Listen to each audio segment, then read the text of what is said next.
Depuis le lancement de ce podcast, j'ai reçu pas mal de commentaires de personnes qui souhaitent développer leur patrimoine immobilier, qui est un pilier d'enrichissement dont on parle régulièrement ici, mais qui hésitent encore à passer à l'action, freinés par les peurs de se planter ou le manque de temps disponible pour s'occuper des projets de rénovation.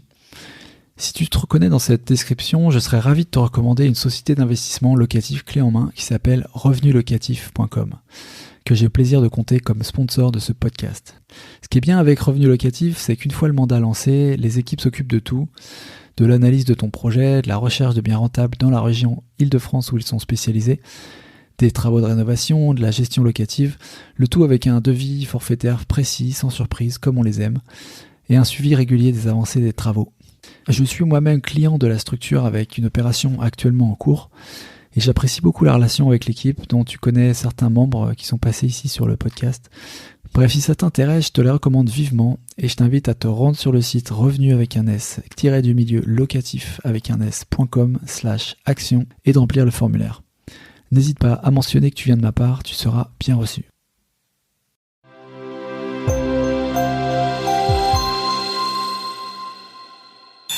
Quand on m'envoie un mail, franchement, je le vois pas. Pour te dire, mon comptable, quand il m'envoie un mail, il sait comment faut faire avec moi. Il m'appelle, il me dit, Tony, tu peux ouvrir tes mails et répondre à ce mail-là ou m'envoyer juste ce doc-là? Ok. Et je le fais pendant que je suis au téléphone avec lui. Parce que si je raccroche, tu l'auras jamais. C'est là où tu te rends compte que les relations que tu as avec les gens sont primordiales pour pouvoir t'amener à un niveau supérieur. La force du réseau qui t'amène à un niveau supérieur. Il n'y a pas de rendez-vous 2. Ça n'existe pas. Il n'y a qu'un rendez-vous, c'est le rendez-vous 1. Et si tout ne peut pas être vu dans le rendez-vous 1, c'est qu'il y a un problème. Bienvenue sur Les Investisseurs 4.0, le podcast qui explore les stratégies et les méthodes pour développer son patrimoine immobilier quand on a 40 ans, un job à plein temps et une vie de famille trépidante. Le réseau est quelque chose d'essentiel quand on cherche à développer son business. Par extension, toutes les relations professionnelles que l'on entretient de façon formelle ou informelle peuvent se transformer en opportunités d'investissement ou de courant d'affaires profitables. Encore faut-il être à l'aise avec la gestion de l'humain, ce qui peut être délicat quand on n'en a pas l'habitude. Alors après nous avoir présenté les astuces pour construire et entretenir son réseaux sociaux ou réseaux physiques, sur l'épisode 47, Tony Jazz, notre invité du jour, nous emmène cette fois-ci plus loin dans ses multiples interactions professionnelles. Il nous explique de quelle manière il s'y prend pour faire en sorte de développer son business, avancer rapidement et rester maître de ses projets et de son image. Tony a plusieurs business très différents les uns des autres. Il organise son temps de manière efficace, limite ses interactions professionnelles et personnelles d'une manière que tu verras, qui pourra paraître assez extrême pour certains. Au cours de cet épisode, on verra comment Tony gère ses relations pro, amicales de manière relativement clivante, comment entrer dans un cercle très fermé quand on n'a pas grand-chose à proposer en contrepartie, quelle est la recette d'un rendez-vous rentable et efficace, qui selon Tony ne durera pas 15 minutes, et quel est le gros avantage souvent méconnu des rendez-vous en visio sur les rendez-vous en physique, comment utiliser les réseaux sociaux dans un cadre entrepreneurial, et trouver le ton qu'il faut pour coller à l'algorithme tout en restant fidèle à son image. Pourquoi tu as plutôt intérêt à être clivant que consensuel pour te développer sur les réseaux sociaux. Tony partage aussi un truc qui te permettra de mettre ton cerveau en condition pour prendre rapidement des décisions importantes. Si la gestion de l'humain n'est pas ton fort et que tu souhaites enrichir tes interactions professionnelles, cet épisode est fait pour toi. C'est un épisode, tu l'entendras, qui est extrait d'une conversation qu'on a eue en live et qui est disponible encore sur la chaîne YouTube des Investisseurs 4.0. Je compte sur toi pour aller y faire un tour et t'abonner. J'en profite pour signaler d'ailleurs que le prochain live qui avait été annoncé avec Laurent Boutillier et Maud Le Saulnier pour le lundi 22 août va être reporté finalement à une date ultérieure. Donc reste à l'écoute sur Instagram ou autre et je te tiendrai au courant. Avant de démarrer, un petit mot de remerciement pour les personnes qui ont soutenu le podcast cette semaine au travers de commentaires 5 étoiles sur Apple Podcast, Spotify ou d'échanges sur les réseaux Insta, Twitter, LinkedIn. Tu peux m'envoyer des mails également sur paco@investisseur40.com. Un grand merci à Kevin pour son commentaire 5 étoiles sur Apple Podcast cette semaine. En plus d'un retour positif sur la valeur qu'il tire du podcast, Kevin nous donne des idées de thèmes pour des futurs épisodes. Alors franchement, merci à toi, Kevin, et tu peux compter sur moi pour creuser certains des thèmes que tu as indiqués. Allez, sur ce, on attaque notre conversation du jour avec Tony. C'est parti. Tony, super, merci beaucoup d'être là. Franchement, c'est cool. Avec grand plaisir. Comme je te disais, tu vois, on s'est vu la dernière fois qu'on a fait un petit épisode ensemble, c'était l'année dernière au mois d'août. Et déjà, ça passe super vite. Un an. Non, ouais. Et je m'étais dit, ouais, c'est cool de pouvoir te faire revenir sur le podcast pour parler un petit peu, revoir un petit peu certains thèmes, tu vois, que tu avais, dont tu avais parlé, peut-être aussi voir les réflexions que tu avais eues sur ces thèmes-là, et puis laisser les gens te poser leurs questions au fur et à mesure de quand on va discuter. Il y aura sûrement des questions qui vont apparaître. J'ai envie de te poser la question déjà en démarrage, en fait, sur l'année qui est arrivée, en fait, enfin, qui est passée. Quelles sont les news chez toi, quoi? Quels sont un petit update de comment, des trucs que tu as entrepris, des activités nouvelles que tu as faites, tout ça, un petit peu dans ta vie, qu'est-ce qui a changé, quoi? Niveau update, depuis l'année dernière, qu'est-ce qu'il y a eu?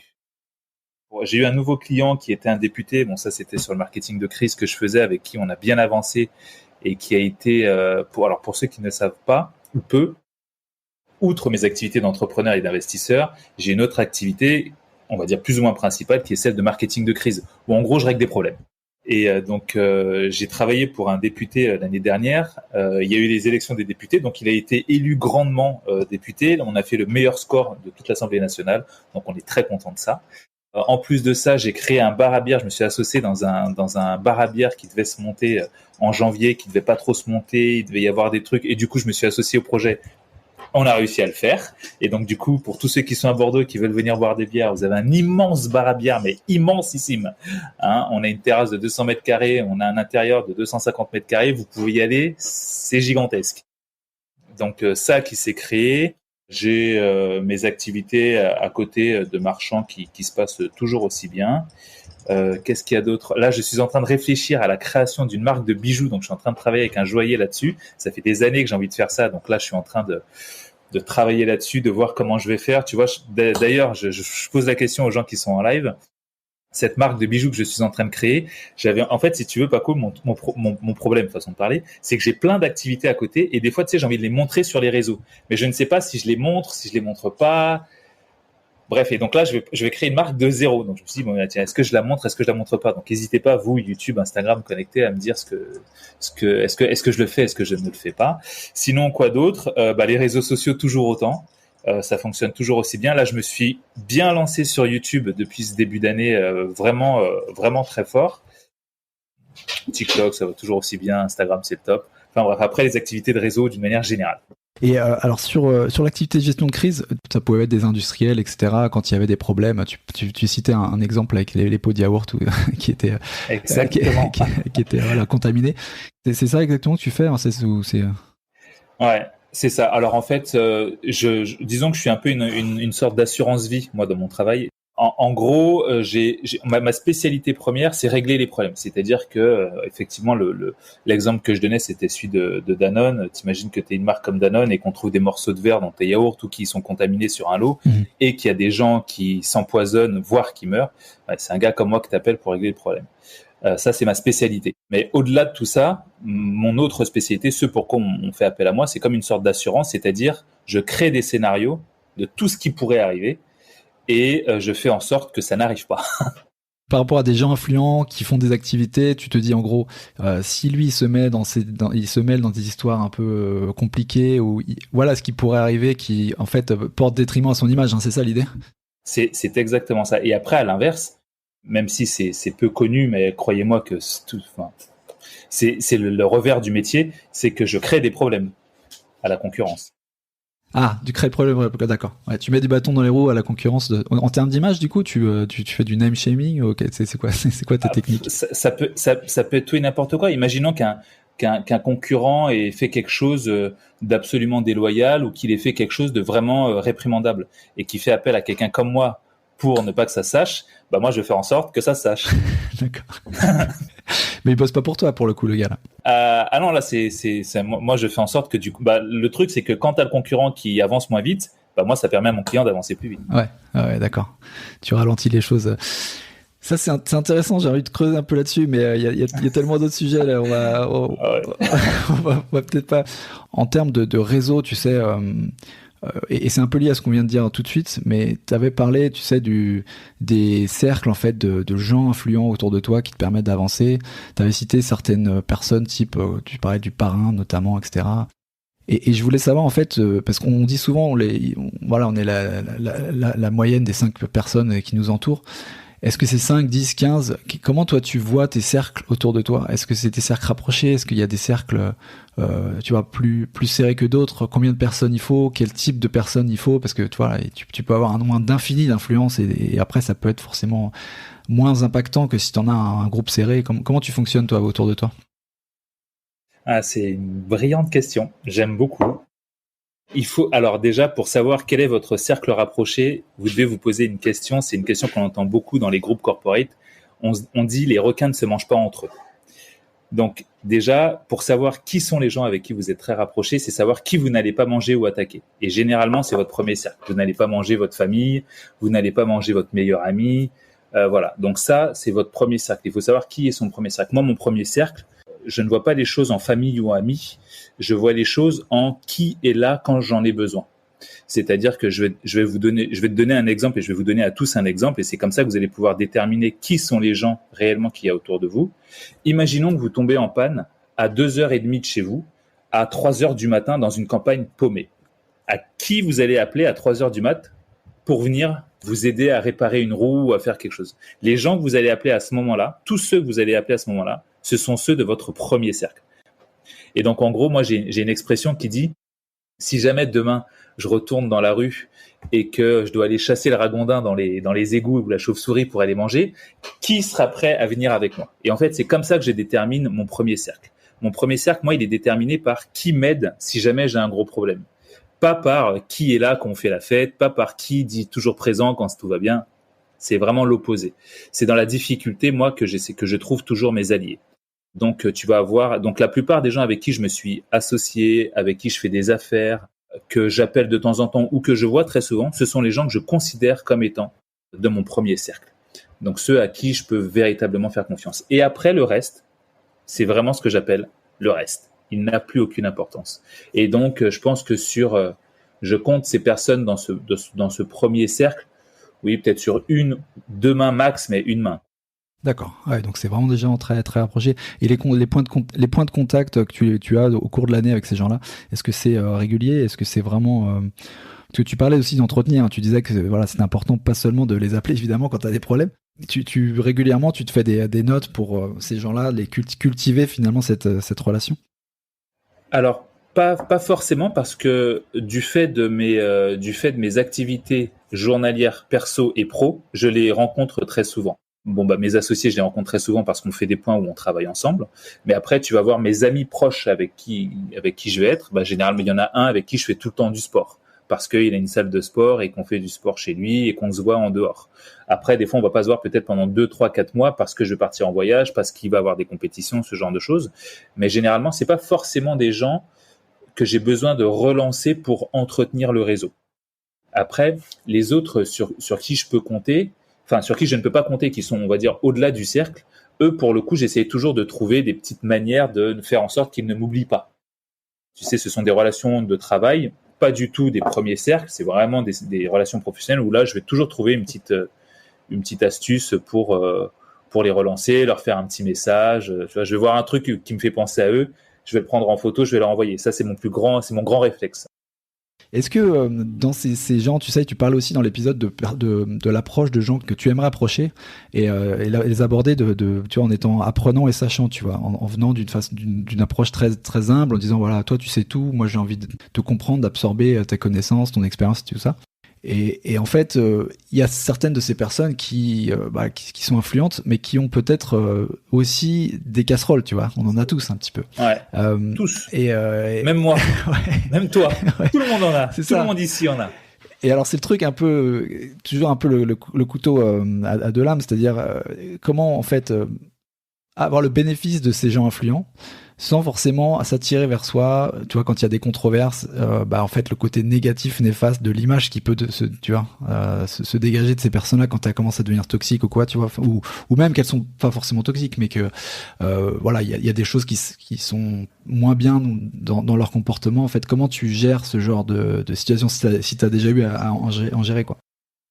Je regardais un film hier soir qui était un peu sur ce que tu viens de dire là. Généralement, tu as des gens qui vont que tu vas fréquenter, qui vont faire quelque chose de vraiment réprimandable, et du coup, deux situations face à toi. Soit tu continues de les suivre en disant non, moi je les suis coûte que coûte. Un truc que me disait ma mère moi depuis que je suis petit, elle me disait toujours, Tony, tu dois toujours me dire la vérité, parce que tu aies tort ou que tu aies raison, moi je serai toujours de ton côté. Et ça, cette petite phrase, peut-être très simple, m'a permis toujours de dire la vérité à ma mère. Donc elle était toujours au courant de tout, c'était très malin de sa part. Et du coup, mais en tout cas, elle s'est toujours montrée de mon côté face aux gens. En back-office, elle me disait toujours « Attention, c'est pas bien ce que tu as fait », mais face aux gens, elle est toujours de mon côté. Et moi, ça m'a permis de gagner en confiance et de savoir qui était véritablement autour de moi. C'est-à-dire que si je fais un truc réprimandable, on a tous plus ou moins des casseroles. On pourrait appeler ça des casseroles ou des... Alors, je dirais, au-delà des casseroles, je pourrais dire qu'il y a des gens, lorsque tu fais certaines choses, qui seront pas d'accord avec toi. Mais toi, tu penses être dans ton bon droit. Ou tu es même des fois dans ton bon droit. Mais eux sont pas d'accord parce que ça arrange pas leur affaire ou parce que c'est pas bon pour eux. Et donc, du coup, ce qui se passe, c'est que quand tu fais un truc réprimandable, c'est-à-dire que tu as fait quelque chose sur lequel les autres te reprochent, ce qui va se passer, c'est qu'en face de toi, tu as des gens qui vont soit te lâcher, soit continuer à te supporter. Et pour peu que ces gens-là soient des gens très influents, genre ce que moi je vais appeler des parrains dans mon livre sur comment se faire un réseau à partir de zéro, le truc, c'est que moi, je suis du genre extrêmement fidèle, en amitié, en affaires, d'une manière générale, je suis quelqu'un d'extrêmement fidèle. C'est-à-dire que si jamais tu as fait quelque chose, toi, Paco, et qu'il y a quelqu'un qui dit « Ouais, mais Paco, il a fait ça, et franchement, je trouve ça minable, il aurait jamais dû faire ça, c'est vraiment mauvais », moi, je vais être le genre de personne à dire « Ok, je te comprends, mais en vrai, je reste fidèle à toi, tu vois, Paco. » C'est-à-dire que je ne vais jamais discuter avec quelqu'un pour lui faire croire qu'il a tort. Ça, c'est inutile, ça, c'est une peine perdue. Ne faites pas ce genre de choses, vous perdez du temps. Mais moi, je vais toujours rester fidèle à la personne qui a su m'apporter, qui m'apporte, ou à qui je sais sera fidèle aussi à moi. Donc, tu arriveras dans des situations où la personne influente qui t'aide a une ou deux casseroles. Ok, eh ben, comme tout le monde. Et donc, en fait, il faut juste rester fidèle à ça. Parce que si tu retournes ta veste et que tu vas dans l'autre camp, dis-toi que l'autre camp, s'il est comme ça, il peut te faire la même chose. Donc, du coup, j'évite. Ouais, non, mais c'est une approche aussi assez pragmatique et ça t'évite de faire la girouette. En fait, c'est une approche un peu.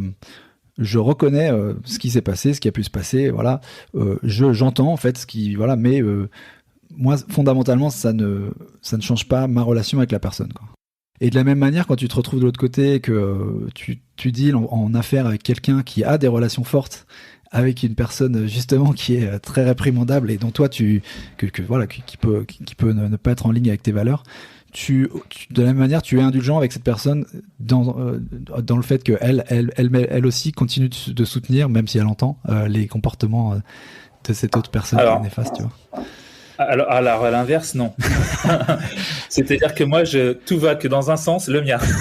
Tu vois, je suis quelqu'un d'extrêmement clivant. Enfin, même si je suis quelqu'un de très sympa, je suis quelqu'un de très cool d'une manière générale. Ceux qui me connaissent dans la vie perso ou pro savent que je suis quelqu'un de vraiment très très relax. Par contre, je suis quelqu'un d'extrêmement clivant. C'est-à-dire qu'il n'y a qu'un avis qui compte, c'est le mien. Et si vous n'êtes pas d'accord avec celui-là, eh ben vous savez quoi, toboggan de la sortie. et donc du coup, c'est ce qui fait aussi la force des relations que j'ai aujourd'hui. C'est-à-dire que je suis tellement clivant dans le sens où soit je te déteste, soit je t'adore. Tous ceux que je vais adorer vont être vraiment très forts à mes côtés. Et donc du coup, si je vais te donner un exemple concret. Il y a quelque temps, j'ai un de mes amis qui m'explique qu'il a rencontré une personne que je déteste. Parce que cette personne, au-delà de la détester, je la déteste pas gratuitement, elle m'a fait des trucs que je n'admets pas et que je ne supporte pas, en affaires et en amitié. Et donc, du coup, j'ai coupé court et j'ai tracé un trait sur cette personne. Et le truc, c'est que j'ai un de mes amis récemment qui l'a revue et a discuté avec elle et ils ont parlé de moi. Je déteste que les gens parlent de moi quand je suis pas dans la pièce. C'est un truc que je ne supporte pas. Du coup, j'ai expliqué à cet ami. Alors maintenant, je lui ai dit, moi, je veux pas entendre parler de cette personne, donc je veux même pas qu'on en parle. Et si tu veux qu'on en parle, j'arrête de parler avec toi, mais j'arrête de parler avec toi à vie. Je ne veux plus qu'on en parle. Et de l'autre côté, je lui dis par contre, de la même manière, si tu continues à voir cette personne, moi, tu ne me vois plus. Donc, il faut que tu fasses un choix et ton choix, tu le fais maintenant. Tu vois, je suis extrêmement clivant et extrêmement dur dans mes relations parce que je veux être certain de qui il y a autour de moi. Pourquoi ? Parce que les business que j'ai, les relations que j'ai, le travail que je fais peut paraître solide, mais tout ça, c'est d'une extrême fragilité et ça tient sur les relations professionnelles et personnelles que tu as. Et si jamais tu ne peux pas avoir des gens fiables autour de toi ou que tu considères fiables avec ton niveau de fiabilité, moi, mon niveau de fiabilité, c'est quand tu vois mon ennemi, eh ben, tu le détestes comme moi. Et quand tu vois mes amis, tu dois l'aider comme si c'était ta famille. Tu vois, moi, mes relations sont comme ça. Et si jamais les gens qui autour de moi ne sont pas dans cette phase-là, je coupe. Et donc, du coup, ça, tu vois, à l'inverse, je ne l'admets pas. Ouais, c'est intéressant. Mais alors, du coup, est-ce que si je te pousse un peu là-dedans, justement, au fond de cette approche-là, si tu comprendrais aussi qu'une personne qui te voit, t'entend pas cautionner, mais du moins ne pas rompre tes relations avec une personne qui est nocive ou qui a eu un comportement néfaste, tu comprendrais qu'elle veut plus avoir de relation avec toi parce que justement tu ne veux pas couper la relation avec cette personne néfaste. Tu peux l'admettre aussi, parce que toi, en fait, de son côté-là, tu ferais la même chose, quoi, en fait. Oui, ouais, je peux l'admettre, mais ça reste toujours le même principe. Les amis de mes amis sont mes amis, les ennemis de mes amis sont aussi mes ennemis. Et il faut que tout le monde fasse pareil. C'est-à-dire que et c'est là où tu te rends compte, et moi je me rends compte parce que tu sais, dans les relations d'affaires sont ce qui te permet de faire vraiment des affaires, c'est les réseaux. Tu vois, moi je me rends compte que là je suis en train de créer une autre activité. Je me dis, mais si j'ai pas le réseau que j'ai, mais comment les gens font ça ? Quelqu'un qui arrive de nulle part, mais comment il crée ça, quoi ? Et franchement, quand je vois ça, je me dis, mais c'est là où tu te rends compte que les relations que tu as avec les gens sont primordiales pour pouvoir t'amener à un niveau supérieur. La force du réseau qui t'amène à un niveau supérieur. Ah, il y a une question sur YouTube. Quand on rentre dans un groupe et qu'on sait qu'on n'a rien apporté en plus-value dans ce groupe, comment ne pas ressentir un genre de syndrome de l'imposteur? Ouais, donc là, c'est le cas où tu es dans un groupe et tu es un petit peu timide et tu te dis, ouais, finalement, je corresponds pas à ce groupe. Ah oui, je vois. Alors, ça me rappelle, je vais faire le parallèle avec une question que j'ai eue très récemment de quelqu'un qui me posait la question, Tony, comment est-ce que je fais pour entrer dans ton premier cercle? Je leur explique que c'est impossible. Et en fait, réponse rapide. Et en fait, pourquoi je dis que c'est impossible? Parce qu'en vérité, c'est un premier test. C'est-à-dire, je vais voir, est-ce que tu t'arrêtes là ou est-ce que tu continues? Et du coup, je me dis, si tu continues, ça veut dire que tu as une réelle volonté, tu as une réelle motivation, et ça commence à me plaire. Et pour peu que tu me dises, ouais, mais Tony, moi, je ne vais rien t'apporter, je dis, ok, ça, c'est bien dommage parce qu'on cherche tous quelqu'un qui nous apporte quelque chose. Mais moi, j'ai des gens, par exemple, autour de moi, et je vais donner donc à cette personne qui pose la question sur YouTube un réel exemple concret. Ça fait à peu près 6 mois qu'il y a quelqu'un qui fait partie de mon premier cercle, on va dire, justement, et qui m'a dit, voilà, Tony, moi, je n'ai rien à t'apprendre, tu as tout à m'apprendre, j'aimerais juste être à tes côtés, mais bon, pour pas être un boulet, et comme je peux rien t'apprendre, dis-moi ce que je peux faire pour toi. Et en fait, j'ai adoré cette approche parce que je me suis dit, tu ne peux rien m'apporter, par contre, tu veux bien me rendre service gratuitement. Et ça, j'ai aimé. Et donc, du coup, j'ai passé ces derniers mois beaucoup de temps avec cette personne que j'ai ramenée, que j'ai trimballée partout avec moi pour m'aider à faire des trucs. Mais pendant qu'elle m'aidait à faire des trucs, elle a pu m'observer faire des choses et se rendre compte de tout ce que je faisais et de tout ce que je disais ou de comment je le disais. Et en fait, ça lui a permis d'apprendre.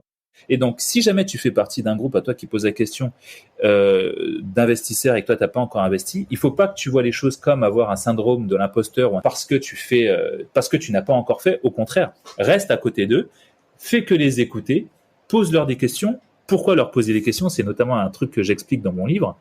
C'est qu'en fait, les gens aiment être professeurs. Les gens aiment être des maîtres, aiment être des sachants. Donc, pose-leur des questions et prends de l'information. Fais le tri avec cette info parce que ce qui est bon pour l'un n'est pas bon forcément pour l'autre. Mais essaye de te mettre en mode élève et dis-leur justement, ah mais toi tu aurais fait comment, toi tu fais comment, et en fait ça va te permettre de créer une relation de confiance avec ces gens-là, et après tu seras investisseur aussi, pourquoi pas, comme les autres. Donc voilà, rends service d'un côté, rends service, et de l'autre côté pose des questions. Ça rejoint un petit peu l'effet de trouver un moyen d'être utile. En fait, c'est un petit peu le sens de la question aussi. Et vraiment, en étant persistant, comme tu dis, tu vois, en s'accrochant et en ayant toujours cette approche, et je crois que tu t'en parlais aussi dans l'épisode, de donner en fait avant de recevoir. En fait, si tu trouves trouver l'opportunité de donner et de rendre service, et ça, c'est ça la porte d'entrée. Exactement. Et c'est vraiment ça, pour tous ceux qui écoutent, ça c'est le big conseil du live avec tout ce qui a été dit avant. Mais c'est vraiment ça. Quand vous êtes dans un groupe ou que vous voulez rentrer dans le cercle de quelqu'un et que vous savez que ce cercle est très fermé, trouvez une opportunité de donner quelque chose à cette personne, quelque chose dont elle peut avoir besoin. Et là, ça va naturellement vous faire rentrer dans le groupe. Mais moi je le vois dans toutes les personnes influentes avec qui j'ai pu travailler ou même avec qui je travaille, au-delà d'influentes, des gens que j'apprécie et que je vois cool, et je me dis, mais j'adore cette personne, j'ai envie d'être avec cette personne et de traîner avec et d'apprendre sur cette personne. J'essaie toujours de trouver le moyen de lui donner quelque chose dont elle va avoir besoin, et ça me fait rentrer dans le cercle. Et comment tu gères aussi, toujours par rapport aux relations avec les hommes et les humains, et dans l'organisation de ta journée, et notamment dans le business, quel temps tu attribues, tu vois, aux gens, en fait? C'est une question un peu simple. Ah non, c'est très bien, j'en ai fait une vidéo YouTube la semaine dernière, donc elle est très très bien. Ouais, parce que finalement, en fait, tu vois, moi je discute avec pas mal d'entrepreneurs, évidemment, certains qui sont même très focus, tu vois, et vraiment en mode... moi, j'ai pas le temps, en fait. Tout est une question. En fait, ils valorisent beaucoup plus le temps même que l'argent, parce que le temps, c'est de l'argent, et donc le temps est limité, et c'est vraiment la ressource qui est le plus précieuse. Et à cause de ça, en fait, ils mettent la gestion des relations, et notamment, tout est un peu inclus, hein, tu vois, les emails, etc. et tout, dans ça. Et d'un autre côté, en fait, on veut des relations riches avec les gens, tu vois. Et c'est ça un petit peu la dichotomie compliquée, c'est que d'un côté, on veut créer une relation qui soit sincère et vraie avec les personnes. Et de l'autre côté, en fait, il faut qu'elle soit rentable en quelque sorte. Quand tu es entrepreneur, tu as quand même envie qu'il y ait tu vois, sinon ça devient stérile et tu avances pas, quoi. Comment tu vois les choses là-dessus? Alors, dans la dernière vidéo YouTube que j'ai faite, j'ai expliqué que je ne prenais plus de rendez-vous et que je ne prenais pas de rendez-vous avec les gens. C'est-à-dire que là, j'ai un rendez-vous avec Paco. J'avais rendez-vous avec Paco à 12h00, donc à 11h57, j'étais là et j'étais prêt, et puis c'était parti. Mais là, j'ai pris rendez-vous avec lui depuis 3 semaines, mais le truc, c'est que c'est Paco. J'ai déjà fait un live avec lui. Il a une chaîne que j'adore. Les gens qui le suivent sont aussi des gens qui me suivent, et ce sont des gens que j'apprécie. Donc, du coup, je suis là. Il y a d'autres gens qui vont me demander des lives sur Instagram, et puis je vais leur dire que non, c'est juste pas possible. Il y a d'autres gens qui, dans ma vie de tous les jours, vont vouloir prendre des rendez-vous avec moi, et je vais leur expliquer que non, c'est pas possible. Et en fait, si tu veux, je vois mon temps comme... et en plus de ça, c'est vraiment ça. C'est comme quelque chose qui ne revient pas quand il est utilisé. Et c'est vraiment ça. C'est-à-dire que dans ma journée, quand tu regardes mon agenda, il n'y a aucun rendez-vous. Mes matinées sont consacrées à moi. C'est-à-dire que le matin, c'est mon petit déjeuner, mon sport, mes messages, mes trucs. Je poste ma vidéo du jour sur Insta, sur YouTube, sur TikTok. Je vais balader mes chiens. Je fais mon sport. Mais je ne prends jamais aucun rendez-vous en matinée. Le matin, rien qu'on m'appelle le matin, c'est assez simple. Tu m'appelles le matin, tu m'appelles l'après-midi, j'ai une voix différente. Le matin, tu m'appelles, je fais ouais. Voilà. Tu m'appelles l'après-midi, je fais oui, allô. Tu vois, ça n'a rien à voir. Et après l'après-midi, je vais juste travailler sur ce que j'ai à faire. Et c'est moi qui vais prendre rendez-vous avec des gens que j'ai besoin de voir pour faire avancer mes affaires. Mais à l'inverse, si les gens ont besoin de prendre rendez-vous avec moi pour quelque chose, eh ben là, je vais faire un tri. Première personne, est-ce que c'est des gens que j'apprécie et que je veux aider, ou qui vont peut-être m'aider ou quoi que ce soit? Si là, c'est oui, genre Paco le live, eh ben là, je dis oui, automatiquement. Je dis pas non, je demande juste une date, une heure, je le bloque, c'est bon. Deuxième type de personne, très récemment, j'ai eu ça, quelqu'un qui est venu, qui m'a dit, voilà, j'aimerais qu'on puisse se rencontrer, parler pour vous créer un site sur telle activité. Je vois que vous n'avez pas de site internet, machin. Et je leur ai expliqué, mais non, on ne se verra pas. Et on se verra jamais. Par contre, ce que je peux vous proposer, c'est appelez-moi tous les jours. et on va essayer de prendre rendez-vous peut-être dans la journée, dans les 5 minutes, dans les 10 minutes qui arrivent. Si vous pouvez être capable de faire ça, moi je suis capable de faire ça. Mais jamais je ne bloquerai de mon temps pour qu'on puisse se voir un moment. Et donc en fait, je suis très précieux sur mon temps à ce niveau-là. Et en fait, je vais même encore plus loin là-dessus. Je ne réponds pas à mes emails. C'est-à-dire que quand on m'envoie un mail, franchement, je le vois pas. Pour te dire, mon comptable, quand il m'envoie un mail, il sait comment il faut faire avec moi. Il m'envoie un mail, il m'appelle, il me dit Tony, tu peux ouvrir tes mails et répondre à ce mail-là ou m'envoyer juste ce doc-là. Ok, et je le fais pendant que je suis au téléphone avec lui. Parce que si je raccroche, tu l'auras jamais. Voilà. Et pareil sur mes appels téléphoniques. Mes appels téléphoniques durent moins d'une minute. Là, je peux pas parce que je suis en live sur mon téléphone, c'est dommage, mais je pourrais vous montrer le journal de mes appels. T'as aucun appel qui va durer plus d'une minute. Jamais, au grand jamais. Et après, pourquoi ? Parce que tout le reste de mon temps, il est spécialisé pour réfléchir à mes projets, développer mes projets et passer du temps avec les gens que j'aime. Le reste, c'est moins d'1% de mon travail. Ce qui fait aussi que du fait de rencontrer très peu de personnes et de voir très peu de personnes en termes de rendez-vous et tout ça, je dois être hyper efficace dans mes rendez-vous parce que j'en ai très peu et je dois être sûr de la valeur du rendez-vous avant de le prendre. Et ça me permet de faire un tri. Et t'as des trucs justement pour abréger abréger les conversations ou les rendre plus productifs, plus centrés en fait sur les choses.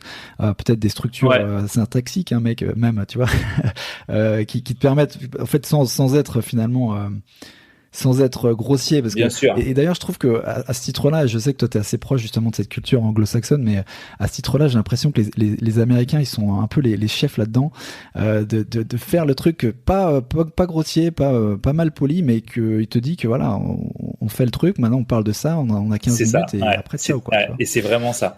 Moi, c'est exactement ce que je fais. Alors mes astuces, elles sont très simples. Un rendez-vous, chez moi, un rendez-vous dure 15 minutes. Il ne dure jamais plus de 15 minutes.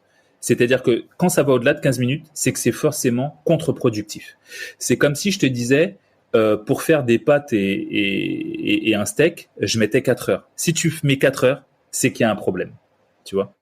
Il y a certaines choses qui mettent un temps défini, et si ça met plus de ce temps-là, c'est qu'il y a des choses qui sont inutiles. C'est pas pour rien que tu regardes les réels, tu regardes Instagram, tu regardes ces trucs-là, c'est très court, format 1 minute, 30 secondes, pas plus. Pourquoi ? Parce que déjà, le temps d'attention, il passe à autre chose. Moi, ce que je fais sur mes rendez-vous de 15 minutes, déjà, je ne demande jamais de nouvelles aux gens. Et quand les gens m'appellent, pourquoi mes appels durent moins d'une minute, je ne demande jamais de nouvelles aux gens. Salut, j'espère que tu vas bien. Alors, quoi de neuf ? T'as fait quoi cette semaine ? S'il y a ça, ça ne peut pas durer 1 minute. Tu vois ? C'est mort.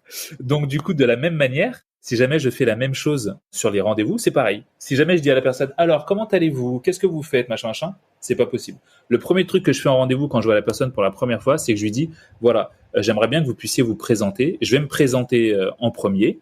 Et pourquoi je me présente toujours en premier ? Parce que ça me permet de lui montrer le ton. En gros, je lui donne un guide. Voilà, je m'appelle Tony, je fais ci, je fais ça, j'ai ci, j'ai ça, et aujourd'hui, j'ai besoin de ça. 30 secondes, mais franchement, normalement 15 secondes de ma présentation. Et après, c'est à toi. Et tu sens que si tu mets plus de 15 secondes, t'es gêné. Donc forcément, tu vas te caler à moi. Et c'est pour ça que je commence toujours en premier, de façon à caler la personne sur mon ton. Et une fois qu'elle s'est présentée, je lui dis OK. Donc maintenant, vous êtes venu pour ça, ça, ça. OK, expliquez-moi ce que vous faites. Épargnez-moi tout ce que vous pouvez m'épargner. Soyez le plus rapide possible parce que j'ai une urgence derrière. Et ça, c'est mon grand truc. Alors maintenant, je l'ai lâché en live, donc tout le monde va le savoir, mais c'est pas grave. Je dis toujours, quand j'arrive dans un rendez-vous, alors j'arrive toujours à l'heure, je suis quelqu'un de très ponctuel. Alors, mes amis diront dans ce chat que je suis quelqu'un de pas ponctuel. Oui. Quand j'ai rendez-vous avec eux, j'arrive 2-3 heures après. Mais quand j'ai un rendez-vous professionnel, j'arrive toujours avant, parce que dans ma formation, arriver à l'heure, c'est déjà être en retard. Et après, j'essaie toujours d'être très succinct. C'est-à-dire que je dis à la personne, OK, dites-moi ce que vous pouvez faire, épargnez-moi tout le reste, parce que derrière, j'ai une urgence, il faut que je parle vite. Et en fait, la personne, du fait que tu aies dit, faites vite, derrière, j'ai quelque chose, elle va t'épargner tout le bullshit, on va dire, et elle va vraiment rester focus sur ce qu'il faut. Et après, toi, tu vas lui poser des questions très directes, tac, tac, tac, tac, tac, et une fois que c'est vu, OK, merci. À la fin, c'est est-ce qu'on peut faire affaire, est-ce qu'on peut pas faire affaire, combien ça coûte, combien ça ne coûte pas, qu'est-ce qu'on peut faire, bref, on avance. Et surtout, et ça, c'est le grand secret du rendez-vous. Si vous voulez que vos rendez-vous soient rentables, il n'y a pas de rendez-vous 2. Ça n'existe pas. Il n'y a qu'un rendez-vous, c'est le rendez-vous 1. Et si tout ne peut pas être vu dans le rendez-vous 1, c'est qu'il y a un problème. Je te donne un exemple encore plus concret. pour le bar là que je suis en train de créer, j'ai fait venir Uber Eats et Deliveroo pour aller faire livrer de la bière. J'ai fait mon rendez-vous en visio avec le gars de Uber Eats et je lui ai dit voilà, combien ça coûte? Ok, ça coûte tant. Très bien. Ça coûte déjà beaucoup trop cher pour moi. Qu'est-ce que vous pouvez faire si jamais je fais ci, je fais ça sur les réductions? Ah, je pourrais vous faire ci, vers ça. Et si vous allez par là, je pourrais faire ça. Je lui dis ok. Le truc c'est que moi je veux savoir, est-ce que je bosse avec vous ou est-ce que je bosse avec Deliveroo? Si je bosse avec vous en exclu, combien ça coûte? Qu'est-ce que vous pouvez faire? Ah dites-moi d'abord combien fait Deliveroo. Je lui dis non. Je lui dis si on voit pas tout maintenant, en fait on ne se revoit plus. Donc il faut qu'on fasse tout pendant le premier rendez-vous. Et pendant tout le premier rendez-vous a été dealé ses commissions, son prix fixe, les machins, les patatis, les patatas. À la fin, je lui dis à la fin de ce rendez-vous, si tout est ok, on signe maintenant. Mais il n'y a pas de rendez-vous 2, 3, 4 pour voir ce que les autres vont faire, ce que vous faites. J'ai pas le temps pour ça. Et en fait, c'est ça, c'est que quand vous prenez des rendez-vous, vous devez donner la tonalité et surtout, vous devez être maître du rythme tout le temps. Quand c'est trop long, vous arrêtez, vous redonnez le rythme et c'est très important. Et ainsi, vous faites des rendez-vous de 15 minutes. Et toujours ta manière de sortir élégamment du truc, c'est j'ai une urgence derrière. Ouais. Ok. C'est ça. C'est quand à la fin on a tout vu, je fais ok, d'accord, super, on a tout vu. Maintenant, il faut vraiment que j'y aille. Et là, à la fin. Éventuellement, se laisser un petit peu la porte de sortie s'il y a besoin pour les détails techniques qu'on peut pas voir directement par email, peut-être, mais faut tout que ce soit, conditionné à l'avance, c'est-à-dire on est d'accord pour ça à ces conditions. Si les conditions sont bonnes, envoyez-les-moi par mail et après ça sera oui ou non, mais ouais. Voilà, c'est ça, on valide et on fait tout. Mais voilà, mais il faut que c'est très important. Les rendez-vous 2 n'existent pas. Les rendez-vous 2 n'existent pas. Faut vraiment retenir ça. Les rendez-vous 2 n'existent pas. Sinon, ton rendez-vous d'une demi-heure, de 15 minutes, il fait une demi-heure. Et c'est pas bon. Ouais. Tout doit être vu lors du premier rendez-vous. Et en vrai, moi, je m'en rends compte. C'est en ça que je me rends compte parce que pour travailler avec des multinationales et pour travailler avec des startups, c'est là où je me rends compte que c'est dommage que les startups n'aient pas la force de frappe des multinationales parce qu'ils seraient richissimes. Et c'est pas pour rien que tu as des boîtes comme Google, Apple ou autres qui sont des multinationales qui arrivent à devenir encore plus richissimes. C'est parce qu'ils ont des process de rendez-vous, de timing sur le temps qui sont tellement millimétrés. Alors certes, il y a des gens qui disent ah mais c'est pas bien, ça donne pas de liberté pour qu'on puisse. Oui, mais le truc c'est qu'on veut plus de temps. Et que le temps est quelque chose qui ne revient pas quand il est passé. Et c'est là où tu te rends compte de voilà pourquoi des boîtes comme ça deviennent immensément riches. Ils timent leur temps. Ok, non, c'est cool. Tant qu'on est justement sur la partie rencontre avec les gens et puis entretien, relation avec les gens, il y a cette partie de rencontre en physique versus rencontre en visio notamment. Il y a certains trucs qui sont pas forcément nécessaires de voir la personne. C'est quoi pour toi les critères qui font que il faille la voir ou pas quoi? Ça c'est très juste. Le Covid. Pour beaucoup de personnes, ça a été un désastre. Pour moi, ça a été révolutionnaire. Ça a changé ma vie. Ça a clairement amélioré ma vie. Parce que ça a amené les gens là où... Alors, certains vont dire c'est hyper prétentieux de dire ça, si vous voulez. Mais ça a amené les gens là où moi j'étais. C'est-à-dire que moi, je faisais des rendez-vous en visio avec la terre entière. J'appelle mes amis en FaceTime. Quand je fais des rendez-vous, j'essaie de les faire en visio le plus possible. Parce que pour moi, c'est plus rapide.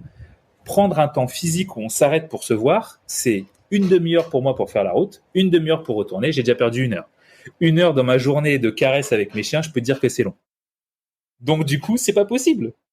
Donc la visio, pour moi, ça a été révolutionnaire. Enfin, les gens ont compris que Zoom, c'était facile à télécharger, qu'ils pouvaient l'utiliser. Ça fait des années que j'utilise Zoom. Et avant ça, j'utilisais Skype. Mais pour moi, c'est juste normal. Et en fait, si vous pouvez prendre des rendez-vous alors, en vrai, il n'y a aucun rendez-vous qui nécessite de se voir en physique. À part un rendez-vous amoureux ou un rendez-vous avec des amis, il n'y a aucun rendez-vous qui nécessite de se voir en physique. Aucun. Moi, là, je suis en short en dessous. Personne ne le voit. C'est ça la magie de la visio. Ouais. Alors, même si je suis en short toute la journée. Mais le truc, c'est que vous pouvez être en costume et en short en dessous. Et en fait, comme il n'y a aucun rendez-vous qui nécessite ça, vous pouvez du coup prendre plus de rendez-vous dans votre journée, les enchaîner beaucoup plus rapidement. Chose qui est impossible de faire en physique. Donc du coup, si vous avez la capacité de prendre des rendez-vous en visio pour votre boulot, faites-le. Parce que à moins d'être kiné et de masser les gens, ou à moins d'un rendez-vous amoureux, le physique, éliminez-le. Surtout dans les relations professionnelles. Pourquoi ? Parce que moi, je suis très sensible aux gens qui rentrent dans mon cercle. Mais même dans mon cercle physique. C'est-à-dire que si je te rencontre en physique, pour une relation pro, faut vraiment que t'en vailles le coup. Parce que moi, je ne veux d'avoir de contact physique d'humain à humain qu'avec mes amis ou les gens que j'apprécie. Et si je te vois en physique et que tu as une relation pro, c'est soit vraiment j'avais pas le choix, soit c'était l'opportunité qui faisait le larron, mais autrement, tant que je peux m'épargner de ces choses-là, j'évite l'énergie bizarre d'autres personnes se ramener près de moi. J'évite. Et il n'y a pas des trucs que tu rates? Tu parlais notamment de sentir les personnes, tu sais, avant le rendez-vous même, savoir en fait dans quelle vibe elles étaient, tu vois. Est-ce que le rendez-vous va être productif de cette manière-là? Tu peux sentir, il y a peut-être d'autres indicateurs, du coup, quand tu es en visio, qui peuvent jouer, en fait, et tu peux sentir de la même manière en visio quelqu'un et avoir c'est un peu cette évaluation de si ça vaut le coup de continuer ou pas. Il y a un avantage dans la visio, c'est que c'est terriblement froid. C'est-à-dire que ça manque vraiment de chaleur humaine et c'est un gros avantage pour moi parce qu'il faut savoir que même si ça ne paraît pas comme ça, je suis quelqu'un d'extrêmement timide, je suis quelqu'un d'extrêmement introverti. La plupart des gens disent mais non c'est faux, machin, regarde tes vidéos.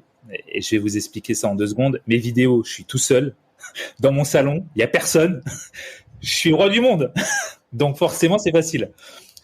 Mais l'avantage de la visio et du fait que ce soit froid, c'est que ça me permet de n'y mettre aucune émotion et de tout de suite calibrer et de voir si la personne va être intéressante, pas intéressante, de voir comment elle va se comporter. Du fait d'être loin, la personne, ça lui donne une certaine liberté. Parce que la visio, c'est un peu comme les messages ou le téléphone. Les gens se permettent plus de choses parce que tu n'es pas en direct avec eux. Alors que quand c'est en frontal, bah non. Le truc, c'est que les gens sont plus ronds. T'as beaucoup moins d'embrouilles. Moi, je le vois pour faire des réunions en visio. Je vois des gens qui s'embrouillent en visio, mais jamais ils ne se seraient embrouillés en se voyant en vrai, tu vois. Et donc, c'est ça qui est intéressant avec la visio, c'est que ça permet aux gens d'être un peu moins sans filtre. Et moi, ça me permet de lire beaucoup plus vite en eux et de savoir est-ce que ça va être intéressant, pas intéressant, et passer à autre chose. Ou les abréger ou bien continuer. Ah, c'est intéressant ce que tu dis parce que j'aurais eu tendance à penser que c'est un peu l'inverse, quoi. Tu vois, tout ce qui est code vestimentaire notamment, ça peut être une manière d'évaluer, tu vois, les gens. Là, comme tu dis, t'es en short, mais d'un autre côté, je te comprends parce que t'es en short, mais c'est pas ton short qui compte, c'est justement le contenu, ce que tu apportes, qui tu es, tu vois. Exactement. Et c'est pour ça que la visio te permet d'enlever tous ces petits trucs d'habits qui font finalement pas le moine. Ça t'enlève tout un tas de filtres pour te concentrer que sur l'essence.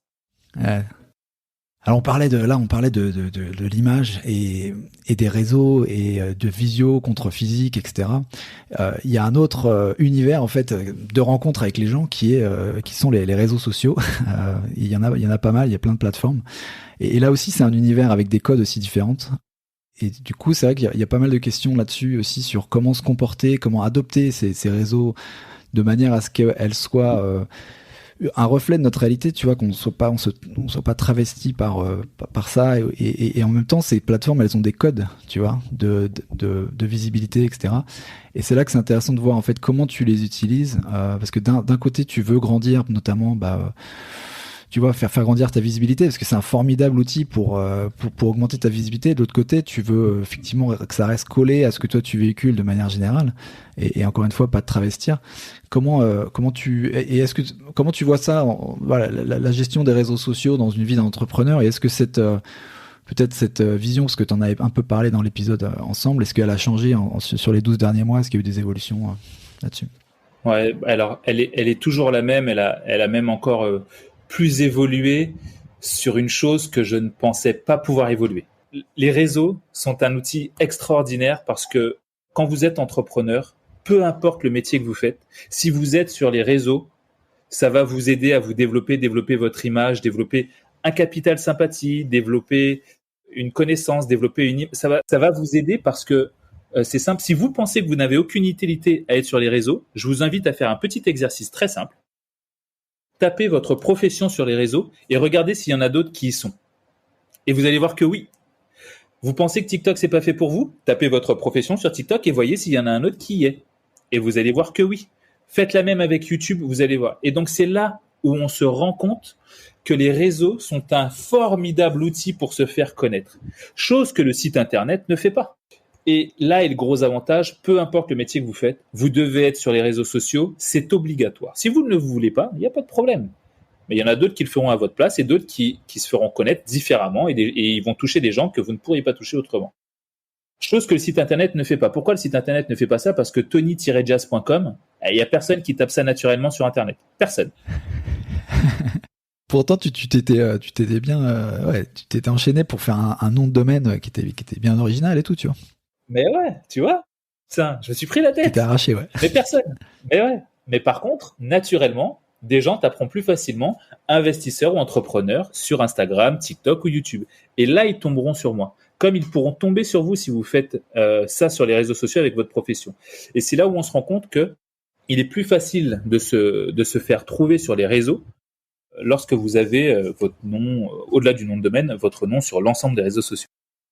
Et donc, il y a ma vision des réseaux a changé sur une chose sur laquelle je ne pensais pas évoluer. C'est que tu vois, sur les réseaux, au tout départ, j'ai toujours été exactement comme je suis dans la vraie vie. C'est-à-dire que comme tu me vois là, je suis comme ça. Je suis vraiment comme je parle, comme vous. Je suis pas un acteur. Mais il y a quelque chose que je faisais sur les réseaux, c'est que j'essayais d'être un peu plus rond. Dans le sens où, allez, on va moins dire oh putain, ça me fait chier, tu vois. Je vais plus dire ah, c'est embêtant. Sur les réseaux, voilà, c'était plus mon truc. Quand quelque chose m'agaçait vraiment, je n'allais pas forcément le dire. Ou quand des gens faisaient des choses que je trouvais vraiment désastreuses, je le disais avec plus de rondeur. Par exemple, très récemment, j'ai dit sur les réseaux que je trouvais terriblement idiot les gens qui essayaient de se soigner, mais qui restent dans le même environnement qui les a rendus malades. Eh ben, tu vois, il y a quelques temps, je n'aurais pas dit je trouve terriblement idiot, ou j'aurais pas dit ça me fait chier, ou j'aurais pas été aussi dur comme je le suis vraiment. Et ça, c'est quelque chose que j'ai rajouté dans ma communication sur les réseaux sociaux en étant beaucoup plus vraiment qui je suis. C'est-à-dire, j'étais vraiment qui je suis, mais là, beaucoup plus, c'est-à-dire beaucoup plus clivant, beaucoup plus dur, beaucoup plus virulent parfois, mais sans être blessant. C'est juste que je suis vraiment comme ça et être entièrement moi. Parce que moi, j'avais peur qu'en étant comme ça, sur les réseaux, tu sais, quand tu es au début sur tes réseaux, tu fais attention à comment tu t'habilles, comment tu te mets, comment tu te présentes, parce que c'est une image. Hein. Et donc, j'ai décidé d'être beaucoup plus authentique avec qui j'étais en me disant, bah, si ça emmerde certains, ils partiront juste. Par contre, je sais que ceux que ça ramènera seront des vrais. Ouais, mais c'est ça que je trouve que ce qui est un peu compliqué avec les réseaux, c'est justement cet échange, ce va-et-vient entre les réseaux sociaux et puis la personne qu'on est effectivement vrai. Et tout ça en essayant d'obéir à une sorte de, tu vois, d'algorithme que les plateformes nous imposent, un peu prisonnier du format, parce que comme je disais, en fait, on veut toujours augmenter sa visibilité, mais de l'autre côté, on veut pas forcément porter atteinte à son image, à l'image réelle ou ce qu'on véhicule. Et tu te posais d'ailleurs, je crois, au tout début de la conversation, tu te posais même la question, est-ce qu'il y a des trucs que je mets sur les réseaux, que je mets pas, comment, c'est quoi pour toi peut-être les 2-3 sense check, c'est-à-dire les points d'évaluation, les critères qui font que bon, ça je le mets sur le réseau, ça je le mets pas. Est-ce que tu as vu, désolé, il y a pas mal de questions en un, mais est-ce que ça veut dire que tu as plusieurs vies, on va dire, tu as le Tony Jazz des réseaux qui est d'une certaine manière, et puis le Tony Jazz du business qui est d'une autre manière, Tony Jazz gestion de crise qui est d'une autre manière, ou est-ce que tu arrives à combiner tout ça dans un seul personnage? Comment tu t'y prends? Alors, le truc, c'est que je trouve qu'aujourd'hui, je suis encore trop le Tony Jazz des réseaux, je suis encore trop le Tony Jazz avec qui tu fais des affaires. Quand tu fais des affaires avec moi, je suis d'une certaine manière, je suis extrêmement dur. Et le Tony Jazz du marketing de crise, qui là est un véritable requin impitoyable et extrêmement agressif. Dans ce travail-là, je suis vraiment très, très différent. Donc, je suis encore pas tout à fait sur les réseaux comme je suis vraiment partout. Mais depuis 2-3 mois, c'est vraiment très récent, je commence à m'aligner sur les réseaux à vraiment comment je suis dans ma vie professionnelle et personnelle. Enfin, sur les réseaux, le gars que tu vois sur les réseaux, c'est Tony Jazz. Mes amis te diront, c'est lui, il est vraiment comme ça. Parce que le Tony Jazz que tu vois sur les réseaux, c'est vraiment moi en mode personnel, en mode ami. Mais je n'ai jamais encore véritablement montré, ça fait juste 2-3 mois que je montre le Tony Jazz en mode associé, en mode le gars avec qui tu vas discuter quand tu vas vouloir dealer un truc, le mec un peu agressif, celui-là je commence à le montrer. Je l'ai jamais encore vraiment montré. Je reste encore très très cool sur les réseaux. Mais là je commence à l'afficher et je décide de l'afficher parce que sur une vidéo, à un moment j'ai un masque qui est tombé et sur une vidéo que je faisais, j'ai vraiment montré la tête que j'avais ou que j'étais lorsque je dealais un truc ou lorsque je montrais un truc. Et les gens ont adoré. Et je me suis dit, je devrais plus montrer qui je suis vraiment dans les affaires. Tout simplement parce que mon check d'évaluation, c'est, je dois toujours, si je montre une vidéo, tu me verras jamais faire un live sur Insta pour dire, ah, regardez, j'ai changé la déco de mon appart. Jamais. Tu me verras jamais faire un live pour montrer des trucs inutiles. Tu me verras jamais faire une vidéo pour montrer un truc inutile. Sauf en story quand je me marie. Il faut que ça ait de la valeur, toujours. C'est ça, pour moi, le check, il est unique. Il faut que ça ait de la valeur pour les gens. Et pour quelqu'un qui commence de zéro justement sur les réseaux, quelle est la stratégie de contenu que pas forcément en termes de format, mais en termes justement, encore une fois, d'image, tu vois, de ce qu'elle veut montrer. Si c'est pour supporter un business, hein, je pense que c'est pour soutenir, tu vois, un business entrepreneurial. Comment encore une fois, comment tu t'y prendrais, quoi, finalement, aujourd'hui, si tu commençais de zéro sur les plateformes et les utiliser pour le bénéfice de ton business, quoi, tu vois. Alors, si je devais recommencer de zéro aujourd'hui, déjà, je ferais quelque chose que je n'ai pas fait avant, qui a été une erreur, c'est que je ne me lancerai pas sur qu'une seule plateforme. J'attaquerai toutes les plateformes en même temps. Alors, toutes les plateformes, pour moi, elles sont 3, hein. C'est Instagram, TikTok et YouTube. J'attaquerai les 3 en même temps. Le truc, c'est que quand j'ai commencé, je me suis attaqué à Instagram à fond et j'ai négligé TikTok parce que pour moi, c'était un truc où les gamines dansaient, et j'ai négligé YouTube parce que j'étais là, putain, mais qu'est-ce que je vais raconter pendant 3 minutes? Tu vois? Qui va m'écouter? En fait, j'étais plutôt en mode, mais qui va m'écouter pendant 3 minutes? Moi, ce que je vais dire, ça va intéresser quelqu'un pendant 3 minutes, tu vois? Et donc ça, c'est quelque chose, si je devais modifier quelque chose, déjà, d'entrée, ce serait ça. Ce serait attaquer les 3 plateformes.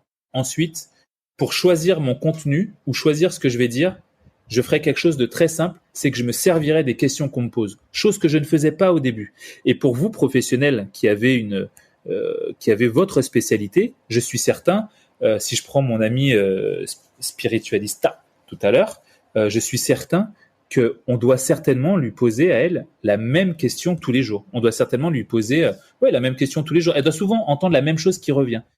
Eh bien, en fait, cette phrase qui revient, que les gens te posent souvent, c'est ça qu'il faut que tu mettes sur les réseaux sociaux. Moi, au début, j'avais décidé de parler d'un peu de tout, d'instruire sur un peu sur tout. Et en fait, je me suis rendu compte que lorsque 15 personnes me posaient une question, je me disais, waouh, je peux répondre à 15 personnes en même temps. Du coup, je faisais une vidéo pour répondre à ces 15 personnes. Et c'est ça qui marchait. Parce que si 3 ou 4 personnes te posent la question, c'est qu'il y en a d'autres qui se la posent aussi. Donc, va pas parler d'un truc qui t'intéresse, va parler de ce qui les intéresse. Donc, du coup, c'est comme ça que je choisirais maintenant mon contenu. Je n'irai plus parler de ce que moi j'aime, j'irai parler de ce que les gens veulent entendre. Et c'est pas pour rien que tu as TPMP à la télé, que tu as des trucs, les Marseillais et tout ça, ce sont des trucs que je regarde pas. Mais les gens veulent voir ça. C'est pour ça qu'on leur montre, c'est pour ça que ça marche. Il y a des gens qui disent, mais pourquoi les Marseillais ça marche alors que moi je fais un truc hyper intéressant et que tout le monde s'en fout? Parce que ce que tu dis, tout le monde s'en fout. Tu vois? Et c'est aussi bête que ça. Mais le truc, c'est que moi, je me rendais pas compte au départ. Je me suis rendu compte par la suite. Je me suis dit, mais pourquoi il y a des gars qu'on écoute sur Instagram qui disent des trucs bêtes, idiots, et je comprends pas qu'on puisse se poser ces questions. Mais j'étais là, mais Tony, mais en fait, mets-toi juste à la hauteur des gens qui ont jamais commencé. Et en fait, c'était moi le bête et l'idiot parce que je me mettais pas à cette hauteur-là. Et du coup, c'est comme ça que j'ai compris comment. Et donc, du coup, si je devais reprendre de zéro, je reprendrais de zéro mon contenu, mais je reprendrais aussi de zéro mes connaissances pour faire un point de départ pour les gens. Est-ce que, tu vois, par exemple, si tu as un business qui consiste, c'est du B2B, un truc qui parle pas forcément aux gens, tu vois, comment tu arrives à amener, à utiliser la visibilité de la plateforme, des réseaux, tu vois, alors que tu vas pas parler tu vas pas faire du TikTok ou quoi, ça va pas être super sexy dans ton discours, quoi. Ou alors, faut vraiment être créatif pour le ramener à ton business, quoi. C'est ça. En fait, les meilleurs profs. Alors, pour ceux qui connaissent mon parcours scolaire, j'ai balancé mon bulletin scolaire il y a pas longtemps de l'époque sur Instagram. Vous avez vu, j'avais 0, 6, 4, 2. Enfin bref, sur 20, j'ai jamais touché 10. Le truc, c'est que pour moi, les meilleurs professeurs à l'école ont été ceux qui étaient capables de me simplifier quelque chose d'extrêmement compliqué. L'autre jour, je parlais avec un de mes amis qui est chirurgien et il m'expliquait comment fonctionne le corps humain. Le mec a fait 12 ans d'études, voire plus, et il m'a expliqué un truc qu'il a mis 12 ans à apprendre en faisant un croquis sur une feuille et j'ai tout compris. Pour moi, c'est ça le talent. C'est être capable de vulgariser un truc d'une immense complexité pour un enfant de 4 ans. Et si on a un métier très technique, si on a un métier qui est très B2B, et tu l'as dit, Paco, et c'est vraiment ça, il faut être terriblement créatif pour le faire comprendre à des gens que ça n'intéresse pas. C'est-à-dire que moi, je vais t'expliquer. Moi, je suis des gars sur TikTok ou sur Instagram qui font de la mécanique auto de Formule 1. Donc, c'est des mécaniciens de Formule 1, de machin comme ça. Je suis un autre gars qui est mécanicien dans les avions. Je suis, il y a une docteure que je suis qui explique des choses extrêmement compliquées. Et en fait, je les suis. Pourquoi ? Je les suis pas parce que ce qu'ils disent m'intéresse. Je les suis pour voir avec quels mots, avec quelle brillante idée aujourd'hui, avec quelle créativité ils vont simplifier un truc compliqué. Donc certes, les médecins vont les suivre, mais tu as des gens comme moi. Alors moi, je la suis parce que je cherche des idées dans ce que eux disent pour que ça m'aide dans ma créativité. Et en fait, peu importe le métier que tu fais, même si c'est une immense complexité, tout ton talent, c'est de vulgariser le truc. C'est cool, j'ai l'impression en t'écoutant que c'est peut-être finalement, une fois que tu as trouvé la clé, en tout cas, que c'est finalement peut-être plus facile après de se différencier, de se démarquer quand tu as trouvé les clés pour vulgariser un processus dont personne n'a entendu parler, tu es un petit peu le seul expert, que d'essayer d'être créatif avec des trucs que tout le monde connaît déjà et essayer de trouver le truc qui est... Exact. Ouais, c'est vraiment ça. Donc sur YouTube, la question, être plus clivant dans ton discours ne risque-t-il pas de réduire ta communauté à des gens qui manquent de tolérance avec que des réactions tranchantes ? Ah, alors tu sais quoi ? C'est ton objectif, ce que tu viens d'écrire sur YouTube là, parce qu'on est alors pour ceux qui ne le savent pas, nous sommes en live sur YouTube et nous sommes en live sur Instagram. Donc vous pouvez nous suivre sur les deux plateformes. Ce que tu viens de dire, c'est l'objectif des réseaux sociaux. Tu dois trouver des gens qui te détestent. C'est hyper important. Je vais t'expliquer pourquoi. Parce que les gens qui t'aiment, ils regardent ton contenu comme ça. À la limite, s'ils n'ont pas la flemme, ils font ça pour liker, mais ils vont jamais commenter, ou très peu. Sauf pour dire « Ah, c'est super » ou « C'est intéressant ». Par contre, les haters, eux, ils vont commenter. Et il faut savoir que le commentaire sur les réseaux sociaux a plus de valeur que le like. Donc, en fait, c'est eux qui vont pousser ta vidéo. Donc, plus tu vas être clivant, plus les haters vont commenter, plus tu vas être visible. Et donc, du coup, moi, ce que je fais, c'est que quand il y a 2-3 petits idiots qui commentent mes vidéos en mode « je les chauffe, je leur envoie une petite bombe. » Et ça les excite encore plus. Et du coup, ça fait péter ma vidéo. Et c'est ça ton objectif. C'est d'être clivant parce que tu te rends compte que lorsque tu es clivant, tu as des gens qui t'adorent et des gens qui te détestent. Et il est là l'objectif. Parce que être aimé de tout le monde, c'est être aimé de personne en réalité, comme le disait si bien Youssoupha. Donc, tu dois vraiment Oui, je n'ai que des références dans le rap. Chacun son truc. Donc oui, tu dois vraiment te dire, tu dois chercher ce côté clivant pour augmenter ta visibilité. De la même manière, moi, c'est notamment ce que je cherche en étant clivant, c'est que il faut que tu puisses te dire que si jamais tu n'as pas de haters ou tu n'as pas de gens qui viennent salir un peu tes commentaires, c'est que tu n'es pas assez visible. Donc, c'est que tu as un problème. Donc, si vous n'avez pas de haters, vous n'êtes pas sur la bonne voie. C'est super intéressant. Effectivement, là, j'entends qu'il faut naviguer en fait entre ne pas se dénaturer non plus son message, être vrai, être authentique avec soi-même, mais être fidèle à ses pensées et voire même un peu plus niché, un peu plus prononcé, accentué dans ce qu'on pense pour sa communauté. Et c'est vrai que c'est peut-être un peu contre-intuitif parce qu'on se dit on veut justement atteindre une plus large audience, alors qu'en fait on veut créer une communauté plutôt plus proche de nous. C'est ça la vraie pépite, quoi, j'ai l'impression. Ouais, c'est ça. En fait, c'est vraiment le truc des réseaux sociaux. Mais le truc des réseaux sociaux, c'est qu'on a tendance à croire que ça marche presque c'est presque la même chose dans la vraie vie. Vous rentrez à l'école et vous vous rendez compte qu'il y a plein de personnes. Vous allez vous faire aimer d'un tel, vous allez vous faire aimer d'un tel, vous allez vous faire aimer d'un tel et d'un tel. Mais le jour où vous allez avoir besoin de ces gens-là pour être des supporters, ils seront pas là parce qu'ils vous apprécient juste. Et si vous êtes clivant, le jour où vous avez besoin d'eux, vous avez une bande, comme on dit. Et c'est vraiment ça l'idée. Et les réseaux sociaux, vous devez, sur les réseaux sociaux, développer une bande. Et pour développer une bande, il faut être clivant. C'est-à-dire, moi, dire, eux, je les déteste. Et vous, je vous adore. Donc, il faut être clivant. C'est comme dans la vraie vie. C'est comme dans la vraie vie, mais de façon quand même plus accentuée, quoi, parce qu'on a tendance dans la vie à être... genre bien accentué. Alors, on a des questions là sur Insta. Une question un peu plus générale de Christiane qui dit quand il y a une décision importante que tu dois prendre, quelles sont les questions que tu te poses ? Moi, ce que je fais, c'est qu'il faut savoir que c'est comme mon temps. Mes prises de décision sont très rapides. Alors déjà, je joue à des jeux pour prendre des décisions. Alors, ça va paraître bête, mais les jeux m'aident à prendre des décisions rapides. C'est-à-dire que j'adore jouer aux échecs. Et donc, je joue aux échecs et les échecs me permettent de libérer des scénarios dans ma tête de possibilités et de prendre une décision rapide. Je joue aussi beaucoup aux jeux vidéo, enfin beaucoup, 1 ou 2 fois par semaine, mais pour moi, c'est énorme. Et ça me permet en fait de prendre des décisions aussi très très rapides, de jouer aux jeux vidéo. Et donc en fait, déjà, je muscle mon cerveau à prendre des décisions rapides grâce aux jeux que je fais à côté. Ça, c'est le premier point. Et c'est un point très intéressant parce que je peux vous assurer que si vous jouez à des jeux qui demandent une décision rapide si possible, vous allez avoir une meilleure synchronicité de votre corps et des décisions. D'un.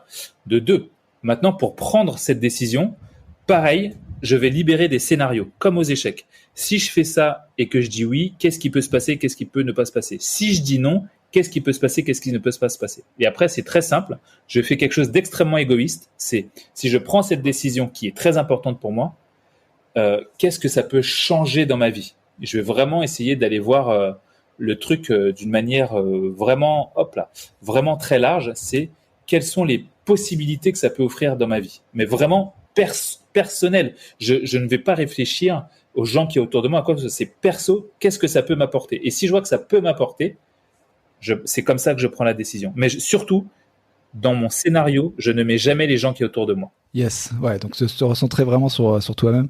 Et Ah oui. Et le truc du jeu vidéo, franchement, je kiffe, quoi. Jamais entendu parler de ça, et c'est effectivement ça, c'est cool. En fait, tu sais, ça prend. Les mammifères ont cette capacité. En fait, c'est simple. Regarde tous les mammifères qui existent et tu remarqueras que les meilleurs mammifères du monde sont ceux qui jouent. Ceux qui ne jouent pas sont ceux qui dépérissent, voire qui meurent. Je te donne un exemple de lions. Les petits lionceaux, lorsqu'ils naissent, ils se mettent à jouer. Mais des fois, dans cette petite bande de lionceaux, tu en as un qui ne joue pas. Du fait de ne pas jouer, à attaquer, à mordre, à se retourner, à machin. Ce qui fait que lorsqu'il commence à grandir, il se fait attaquer et bouffer par les autres parce qu'il n'a aucune technique.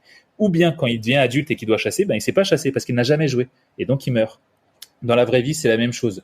Apprends à un enfant à jouer aux maths. Et il va adorer les maths.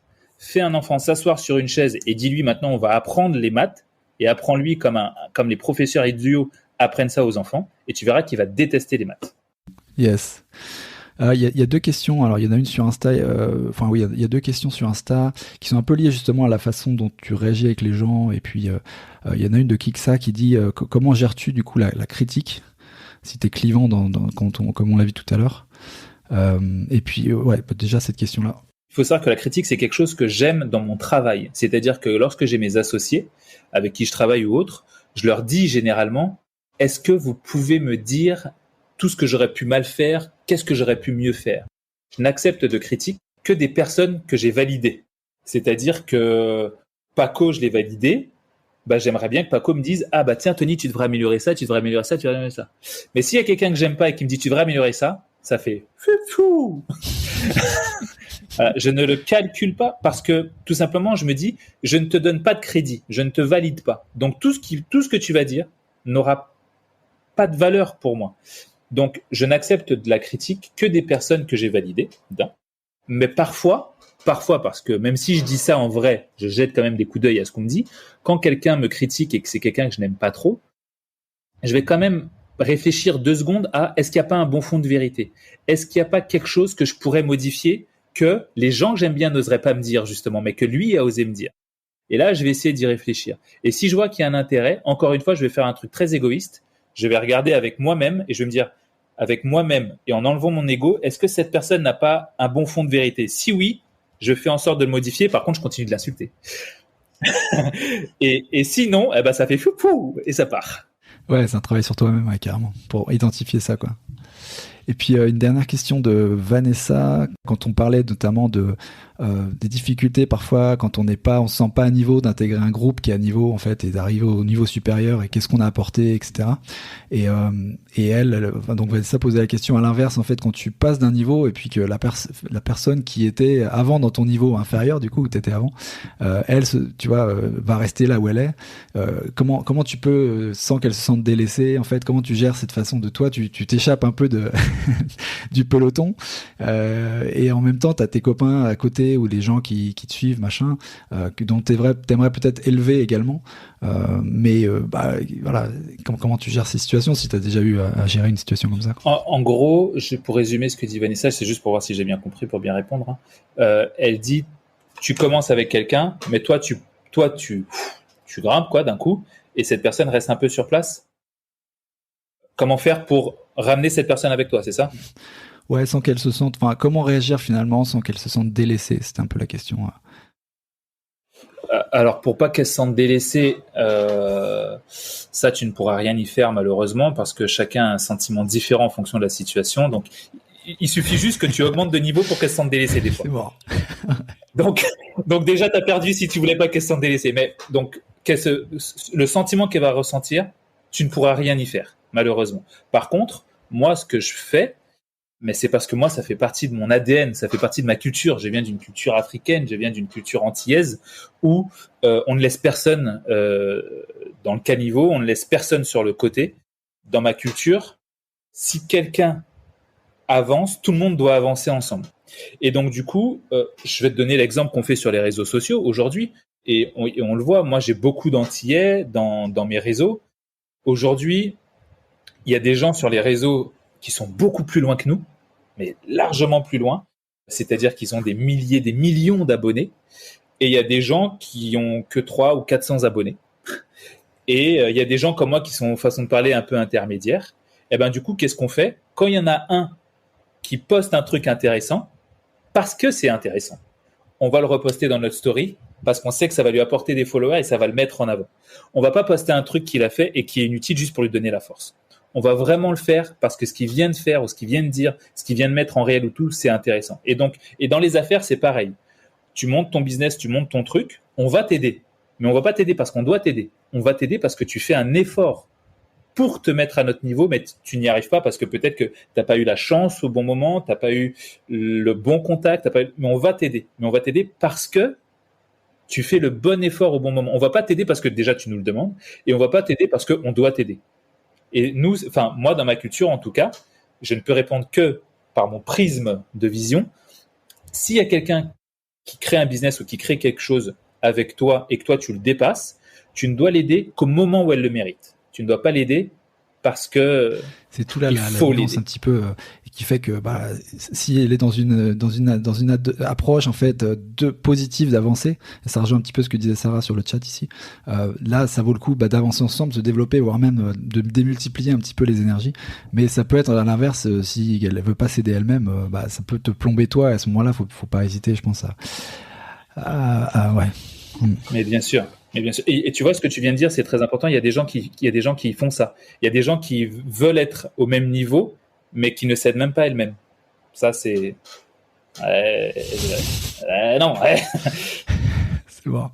Écoute, on arrive un petit peu sur la fin là de cette conversation, et je voulais peut-être conclure un petit peu sur...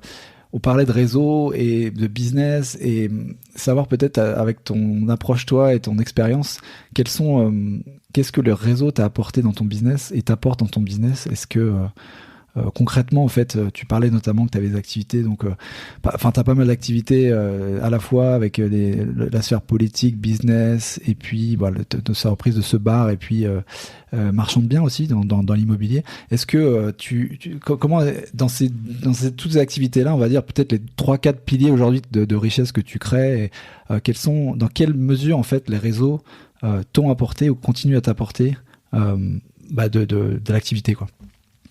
Dans mon business. Alors moi, les réseaux m'aident dans le réseau. C'est-à-dire que j'ai trouvé, tu vois, très récemment, j'ai fait un achat en marchand de biens avec mon associé, et on achète un bien dans une agence, on crée le projet, l'agence crée une société de marchand de biens derrière pour pouvoir nous squeezer le projet. Donc là, chose qui est absolument illégale de la part de l'agence, qu'est-ce qu'on fait? On fait appel à un avocat. L'avocate à qui on a fait appel, cette avocate-là, je l'ai trouvée sur les réseaux sociaux. Et je l'ai trouvée via Seb Marcus, que tu connais, je crois, ou tu as déjà, voilà. Et en fait, je fais un live avec Seb. Seb voit une avocate se connecter. Il dit « Ah, Tony, cette avocate, elle est sur Bordeaux, vous devez vous rencontrer. » Seb c'est un gars que je valide 1000 fois.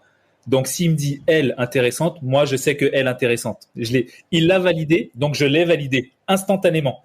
Et du coup, je la rencontre, ça se passe super bien, super feeling, très intéressante, de la donnée extraordinaire, un logiciel fait parfaitement, une bonne pensée, une bonne avocate. Du coup, je lui dis, OK, je veux que ce soit toi qui traites mes affaires immobilières. Et ben derrière, c'est cette nana-là qui a réussi à me débloquer la situation sur cet achat-là. Et je l'ai rencontré 1 an avant et c'était grâce à Instagram. Voilà en quoi, moi, aujourd'hui, les réseaux m'aident dans ça. Après, l'exemple sur mon bar, c'est exactement la même chose.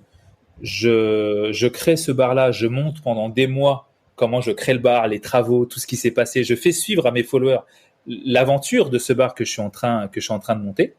Eh ben, qu'est-ce qui se passe? Le truc, c'est que la franchise, parce que c'est une franchise du coup, me dit bon, faut créer des réseaux sociaux, Instagram et tout ça, et il faudrait monter vite. Ok, j'ai fait une story, le compte des réseaux était créé, il était parti de zéro, il a fait 400 d'un coup.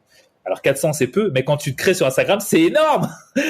Et donc du coup voilà, les réseaux m'aident dans ça. Quand on a fait l'inauguration, quand il y a des soirées, je profite de mes réseaux pour dire aux gens venez dans le bar. Et en même temps, moi ça me permet de rencontrer ma communauté, ça me permet de rencontrer des gens intéressants. C'est comme ça que j'ai rencontré mon assistante. Elle me suivait sur les réseaux et un jour j'ai dit que j'avais besoin de quelqu'un. Elle m'a dit je peux peut-être t'aider. En fait, les réseaux m'aident à rencontrer des gens que je ne rencontrerais pas dans la vie de tous les jours parce que comme tu l'as compris, je suis timide, je suis hyper introverti et en plus de ça, je vois personne, je prends pas de rendez-vous, je ne veux voir personne. Donc, c'est très compliqué pour moi de rencontrer du coup des gens. Donc, les réseaux, ça m'apporte tout ce que ma vie sociale ne m'apporte pas. T'es plus aujourd'hui sur les réseaux ou en vie réelle du coup? Parce qu'on est, j'ai l'impression, plus en fait connecté réseau que vie réelle, quoi. Alors pour moi, c'est franchement les deux. Je suis hyper connecté sur les réseaux, comme si c'était le métaverse, et je suis beaucoup dans le monde réel. Mais en vrai, je vais être beaucoup dans le monde réel avec les gens que j'apprécie, mes amis, mes relations de travail de tous les jours qui deviennent des relations presque intimes à force, plutôt que et les réseaux, c'est toujours moi mais différent. C'est toujours moi mais tu peux pas le toucher. Ouais, non, mais c'est top. Franchement, c'est top. On aurait 1000 autres choses à discuter, mais malheureusement, il faut qu'on s'arrête ici. Tony, vraiment un grand merci pour ta participation. C'était vraiment super. Avec plaisir, Paco. Avec plaisir. S'il y a des trucs, moi, je vais faire la fameuse phrase dont on a parlé tout à l'heure. S'il y a un moyen dont je peux t'aider aujourd'hui, un truc à publier, à promouvoir de ton côté. Tu parlais d'un livre notamment sur les réseaux sociaux. Je sais pas si c'est toujours en cours ou quoi, mais n'hésite pas. Ouais, alors qu'est-ce que je pourrais vous dire? J'ai une chaîne YouTube qui ne demande qu'à grossir, mes chers amis. Donc, vous allez sur YouTube, vous tapez Tony Jazz, vous allez tomber sur ma chaîne, vous faites s'abonner. Après, vous laissez votre ordinateur lire en aléatoire toutes mes vidéos, histoire que je puisse monter un peu, que ça me fasse des vues. Commenter comme jamais. Après, quoi d'autre? Vous pouvez venir sur TikTok. Bon, sur TikTok, on n'a pas trop de mal, 150 000 abonnés. Là, on prend la route des 200 000, donc ça va. Instagram, ça va, mais j'ai l'impression que depuis 3 mois, Instagram veut plus entendre parler de moi. Je fais quasiment moins de vues, je fais moins d'interactions. Donc, venez donner de la force. Si vous avez la moindre question, je serai là pour y répondre.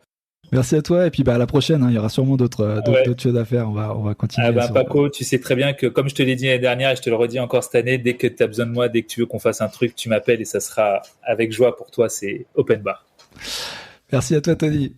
Passe une bonne après-midi. Ciao, Paco. Bye. Salut. Au revoir à tous. Merci à tous. Ciao. Voilà, c'est tout pour aujourd'hui. J'espère que cet épisode t'a plu. Faites-toi un investisseur un peu mieux informé. Si c'est le cas, n'hésite pas à partager ce podcast avec ton entourage et à lui mettre une évaluation 5 étoiles sur Apple Podcasts ou Podchaser. Ça permet de le faire monter dans les classements et de me donner la motivation pour t'offrir toujours le meilleur contenu. Voilà, merci beaucoup encore pour ton soutien et une très bonne fin de semaine à toi. Ciao!